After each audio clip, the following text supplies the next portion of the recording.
नहीं करनी मुझे शादी, ना होना मुझे पराई है। नहीं करनी मुझे शादी, ना होना मुझे पराई है। कैसे मैं तुमसे दूर रहूंगी, माँ जब सोच आंख भर आई है। सुनकर बेटी की बात, सुनकर बेटी की बात, माँ धीरे से मुस्काती है। पास बुला बैठा प्यार से उसको कुछ समझाती है। ये रीत पुरानी है बिटिया, जिसे हम सबको निभाना पड़ता है। आज नहीं तो कल बेटी को अपने घर जाना ही पड़ता है। Thank you. ये सिर्फ तुम्हारी नहीं, यहाँ हम सबकी यही कहानी है। जिसे बड़ा किया अरमानों से, वो बेटी एक दिन ब्याहनी है। अपनी क्षमता से ज्यादा हम वर तुम्हारा ढूंढेंगे। कह रही हो जिन्हें पराया, हमसे ज्यादा खुश रखेंगे। अब यहाँ जब मेरी शादी हुई तो मेरे पापा ने मुझसे कुछ लाइनें कही थी जो मैंने जिनको कविता का रूप दिया है। और वो लाइनें थी कि इस घर में प्यार पाना तुम्हारा हक है और उस घर में प्यार देना तुम्हारी जिम्मेदारी। जब तक तुम इस डिफरेंस को मेंटेन रखोगी, दो घर हमेशा खुश रहेंगे।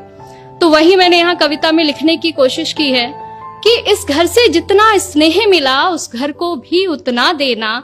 कोई गुस्से में कुछ कह भी दे तो भी तुम दिल पर मत लेना।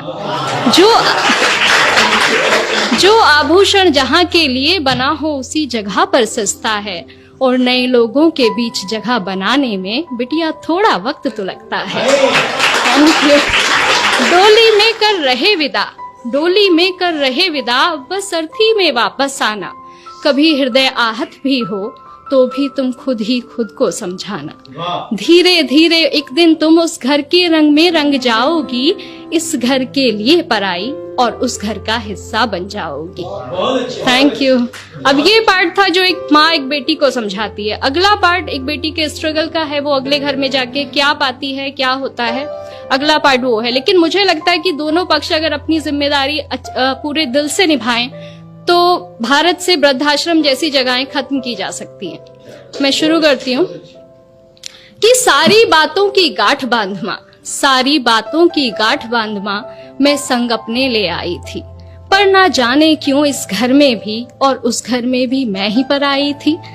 हर काम मैं करना चाहती हूँ जो मुझे नहीं भी आता है, पर थोड़ी भी गलती हो जाना जैसे यहाँ गुनाह हो जाता है।